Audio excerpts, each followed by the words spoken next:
Dominus vobiscum, et cum spiritu tuo. Sequentia Sancti Evangelii secundum Lucam. Gloria tibi, In illo tempore pastorelo quevantur et indicens, transiamus usque Bethlehem, et vidiamus hoc verbum quod factum est, quod Dominus ostende nobis, et venerum festinantes et invenerum Mariam et Iosem et infante positum in preceptio, videntes autem conioverum, de verbo quod dictum era illis de puer hoc, et omnes qui audierum, mirate sum et de ixque dicta eram, a pastoribus ad ipsus, Maria autem conservava omnes verba comperes in corde suo, et reverse sunt pastores glorificantes et laudantes Deum in omnibusque audieran, et videran sicut dictum ex est illos. Laus tibi Christum.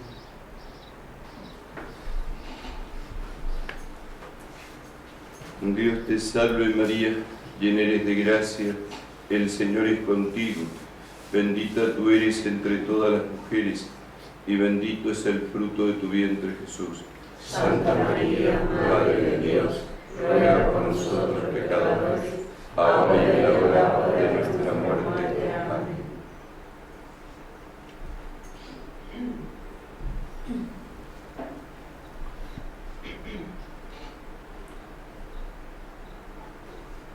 El Evangelio nos dice que los pastores glorificaban y alababan a Dios. ¿Por qué los pastores glorificaban y alababan a Dios? ¿Qué significa esta expresión tan profunda y tan importante? Glorificar significa reconocer que Dios es Dios, reconocer que Dios está por encima de todo, reconocer que nadie puede ocupar el puesto de Dios. Alabanza o alabar significa narrar, contar las maravillas de Dios, contar todo lo que ese Dios, que no puede ser reemplazado, puede hacer. ¿Por qué estaban glorificando y estaban alabando a Dios? Porque se les había manifestado a través de esos seres espirituales, los ángeles que estaban confirmados en gracia, los ángeles que gozaban de la presencia de Dios, que habían confirmado a los pastores, que había nacido el Salvador del mundo, que había venido un Redentor a la tierra, que había venido alguien que va a pagar un rescate por nosotros. ¿De qué se nos tiene que rescatar? ¿De qué se nos tiene que salvar? Se nos tiene que rescatar y se nos tiene que salvar del pecado. El pecado es lo peor que nos puede pasar. Y el perdón de los pecados es la gracia más grande que se nos puede dar. Porque el perdón de los pecados es un punto de partida para poder ser restaurado en la relación con Dios. Dios se hace hombre para que el hombre pueda entrar en el mundo sobrenatural de Dios. Dios se hace hombre sin dejar de ser Dios. San Agustín va a reflexionar esto y va a decir que Jesucristo nuestro Señor, el Verbo eterno, va a empezar a ser lo que no es, hombre, sin dejar de ser lo que es, Dios. Por eso, nuestro Salvador, nuestro Redentor, que ha sido manifestado a los pastores por estos espíritus celestes, por estos espíritus angélicos, ha sido manifestado un misterio escondido desde la creación del mundo, el misterio del Verbo encarnado, el misterio de Dios hecho hombre. Y por eso los pastores van a ver al portal de Belén, van a ver a la cueva de Belén esta realidad y se encuentran con el niño Jesús. Pero vemos otra realidad en esta teofanía o manifestación de Dios. ¿Qué vemos? vemos que ese niño Dios tiene una madre. Y que esa madre está en silencio. Esa madre está adorando. Esa madre conserva y medita en su corazón aquellas maravillas que están relatando los pastores. ¿Pero acaso ella no ha escuchado esta maravilla? Sí, esta maravilla ella la escuchó del arcángel San Gabriel, cuando le fue anunciado, que le dijo que el santo ser que nacería de ella sería llamado Hijo del Altísimo, Hijo de Dios, y que se le tendría que poner por nombre Jesús, Dios salva, y que era el Hijo de David, y que su reino no tendría fin. Pero esto que ella escuchó en la intimidad de la oración, ahora vuelve a escuchar que ha sido manifestado, que ha sido revelado a estos humildes pastores. Porque Dios da su gracia a los humildes y resiste a los soberbios de corazón. Podría haber manifestado esta realidad a los sumos sacerdotes, o a los sacerdotes de la época, o a los fariseos, o al rey Herodes, a los principales de Jerusalén. Sin embargo, a ellos no les fue manifestada esta realidad. Les fue manifestado a unos pastores que estaban en el campo cuidando ovejas. Bienaventurados los pobres en el espíritu, porque de ellos es el reino de los cielos. Nos dice Jesucristo en la primera bienaventuranza, en el capítulo 5, versículo 3 de San Mateo. ¿Y quiénes son aquellos pobres de espíritu? Sino aquellos que como mendigos constantemente suplican e imploran la limosna de la gracia, porque se sienten necesitados de la gracia, se sienten necesitados de la vida de Dios en el alma, se sienten necesitados del auxilio divino, se sienten necesitados de que Dios los levante, porque muy bien nos había dicho nuestro Salvador en San Juan capítulo 15, versículo 5, sin mí nada podéis hacer. En el orden de la salvación, en el orden de la redención, en el orden de la gracia, en el orden de la vida eterna, nada, absolutamente nada podemos hacer.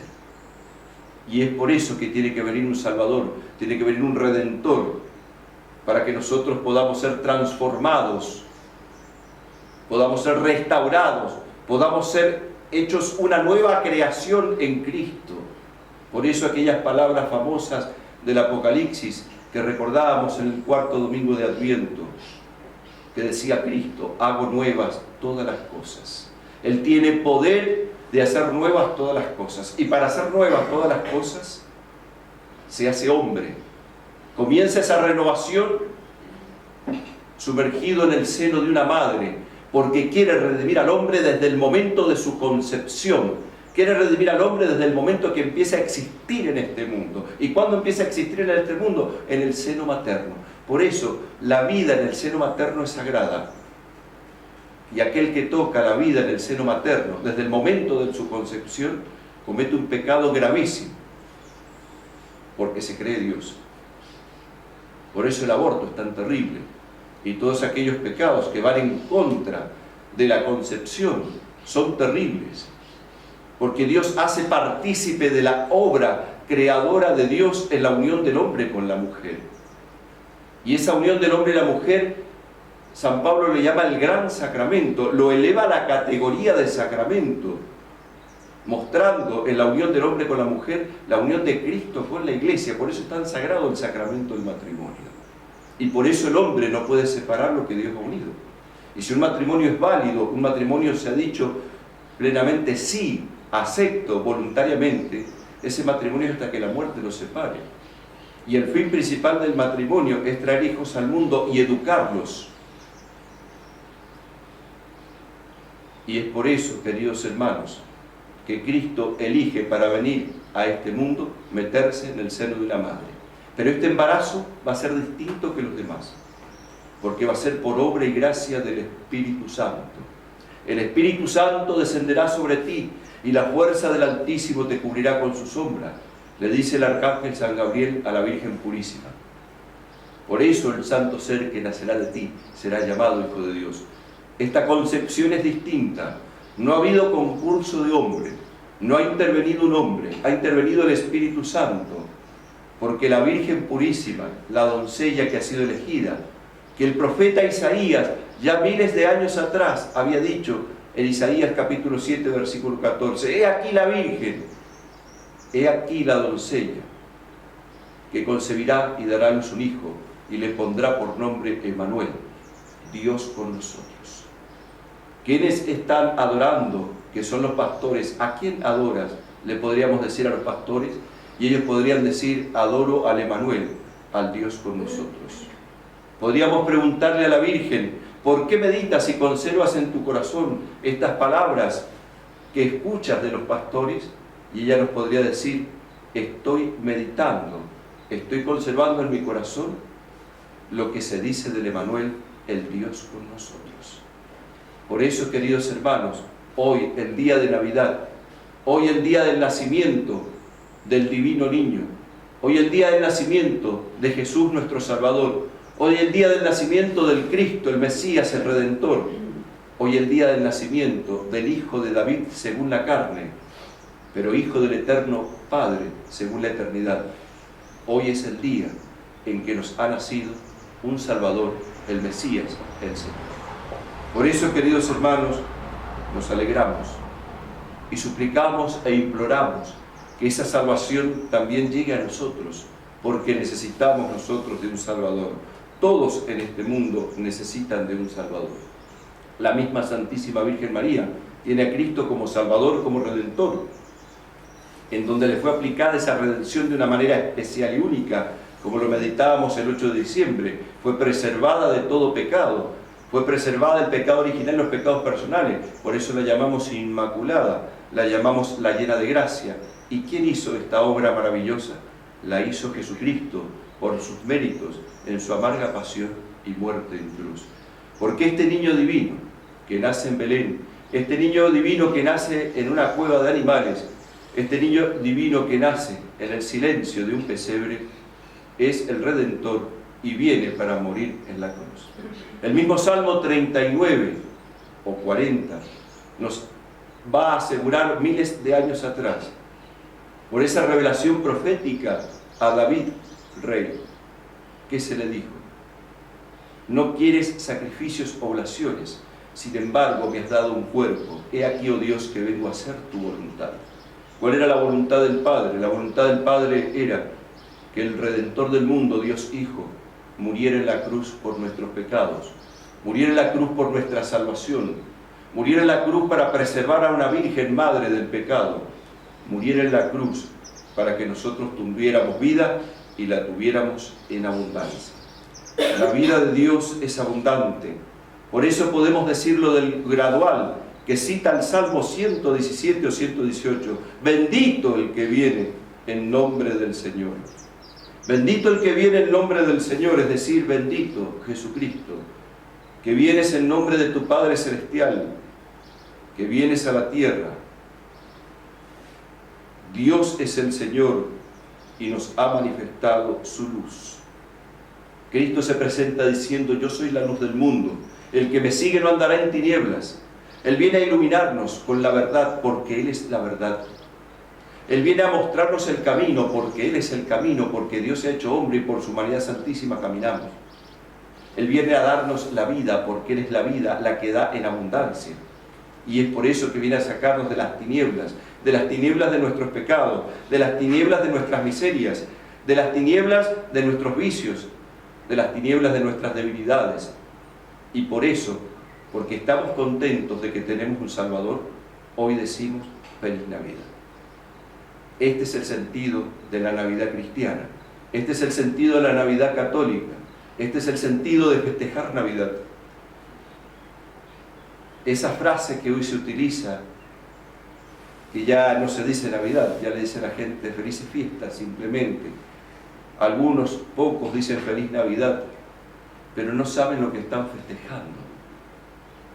La Navidad ha quedado de manera muy superficial y está cada vez desapareciendo, porque ya no se ve en la Navidad la celebración del nacimiento de nuestro Señor Jesucristo según la carne, sino simplemente se ve como una fiesta social. Pero nosotros los cristianos, los católicos, tenemos que tomar conciencia de todo esto y no podemos seguir al mundo que sigue por otro camino. Nosotros tenemos que seguir por el camino que es Cristo. Por eso justamente el introito nos citaba al profeta Isaías en el Antiguo Testamento, ese profeta que Santo Tomás de Aquino dice es el quinto evangelio, porque trae tantas profecías aplicadas al Mesías, ya sea en su primera venida en silencio, en humildad, en el sufrimiento, como en su segunda venida en gloria y majestad, cuando venga a juzgar a los vivos y a los muertos. ¿Y qué nos dice este santo profeta hoy? En el capítulo 9, en el versículo 2 y 6. Hoy resplandecerá la luz sobre nosotros, porque ha nacido para nosotros el Señor, y será llamado admirable, Dios, príncipe de la paz, Padre del siglo venidero. ¿Por qué es Padre del siglo venidero Jesucristo, o Padre del siglo futuro? Porque en la cruz ha engendrado hijos para la vida eterna. Ha engendrado hijos para que vivan por los siglos de los siglos en el cielo. Ha engendrado hijos en la gracia, con mucho dolor, muriendo en la cruz. Y nos ha dado un Padre, que es su propio Padre, el eterno Padre. Por eso le podemos decir Padre nuestro. Y nos ha dado una Madre al pie de la cruz, que es su propia Madre. Por eso a la Virgen le podemos decir Madre nuestra. Y Él se ha dado como hermano mayor. Por eso a este príncipe de paz, a este Padre del siglo futuro, a este llamado admirable, le podemos decir hermano mayor. Hoy ha nacido nuestro hermano mayor, según la gracia, Jesucristo nuestro Señor, al cual adoramos porque es Dios, al cual respetamos porque es Dios hecho hombre, pero al cual amamos porque se ha entregado por nosotros. Y por eso decimos feliz Navidad. Por eso, queridos hermanos, al celebrar la Navidad del Señor, al celebrar a nuestro Salvador Jesucristo, al decir bendito el que viene en nombre del Señor, estamos pidiendo su bendición. ¿Y qué significa pedir la bendición del niño Dios? ¿Qué significa pedir la bendición de Jesús, Dios salva? ¿Qué significa sino pedir que Él sea como una llave que abra las puertas del cielo? Cristo es como una llave que abre las puertas del cielo. Es como una llave que abre las puertas de la vida eterna. Jesucristo, nuestro Señor, es aquel que nos puede dar vida y vida en abundancia. Por eso, queridos hermanos, Él nos bendice con su gracia, nos bendice con su propia vida, nos bendice con el perdón de los pecados, nos bendice con su fuerza, para que en el momento de la tentación, en el momento del peligro, en el momento de la dificultad, en el momento de los problemas, esas cosas que son consecuencia del pecado original, por su gracia se transformen en meritorias y tengan premio de vida eterna. Un sufrimiento, una tentación enfrentada, una dificultad llevada en gracia de Dios, tiene valor de vida eterna. Por eso es tan reparador, tan de desagravio, que nosotros nos unamos a la gracia de Dios y veamos en los sufrimientos no motivos de castigos divinos, sino motivos más bien de que Cristo nuestro Señor nos está haciendo partícipes de su redención para que saquemos frutos de vida eterna. Por eso, queridos hermanos, les digo feliz Navidad. Y les digo feliz Navidad y deseo que el divino niño Jesús los bendiga. Supliquemos e imploremos la bendición del niño Dios. Supliquemos e imploremos su protección. Supliquemos e imploremos que Él nos ayude a llegar al cielo. Y nosotros, unidos a María Santísima, unidos a su corazón inmaculado, meditamos y conservamos en nuestro corazón todo esto que vemos, todo esto que hemos escuchado, todo esto que estamos viviendo en la misa, donde se renueva el sacrificio de Cristo en la cruz. Y cuando el sacerdote levante la blanca hostia y levante el cáliz consagrado, cuando el sacerdote, mirando al crucifijo, ofrezca este divino sacrificio, podamos decir feliz Navidad, porque quien está presente en la hostia consagrada, quien está presente en el cáliz dorado, es Jesucristo nuestro Señor, el Salvador del mundo. Ese Cristo desde la hostia consagrada, ese Cristo desde el cáliz dorado, nos va a bendecir. Y por eso, cuando el sacerdote levante estas especies sagradas, podemos decir: divino niño Jesús, bendícenos. Cuando nos acerquemos al comulgatorio, aquellos que están preparados para comulgar, que están en gracia de Dios, que han hecho su confesión, que se han preparado para este momento, ¿qué le pueden decir a Jesús? Que Cristo levanta por las manos del sacerdote y que Cristo, actuando a través del sacerdote, se me hace la señal de la cruz con el mismo Cristo Redentor que está escondido en la hostia consagrada. Cuando se me diga el cuerpo de nuestro Señor Jesucristo te guarde para la vida eterna. Amén. ¿Qué podemos decir interiormente en nuestro corazón? Divino Niño Jesús, bendícenos. Por eso, queridos hermanos, desde lo más profundo de nuestra alma, invocamos la intercesión de la Inmaculada Siempre Virgen María, de su corazón inmaculado, y le pedimos, Madre Santa, preséntanos ante tu Hijo, preséntanos ante este Rey admirable, preséntanos ante el Emanuel, el Dios con nosotros, preséntanos ante el Rey de Reyes y Señores de los Señores, y pídele, Madre tuya, Madre nuestra, pídele y suplícale, Divino Niño Jesús, bendícenos. Por eso, queridos hermanos, les deseo una santa Navidad del Señor. Les deseo que los colme de bendiciones, que los colme de gracias, que nos ayude a seguir adelante, que nos ayude a llegar a la vida eterna, a ustedes y a mí. Porque lo más grande que nos puede pasar en nuestra vida es que nos salvemos. Y lo más terrible que nos puede pasar es que nos condenemos. Por eso, humillándonos ante el Divino Niño, humillándonos ante aquel que es poderoso para salvarnos, humillándonos ante aquel que nos llama a nosotros a sernos niños, entregándonos totalmente a su voluntad, le decimos, Divino Niño Jesús, bendícenos. Venite adoremos.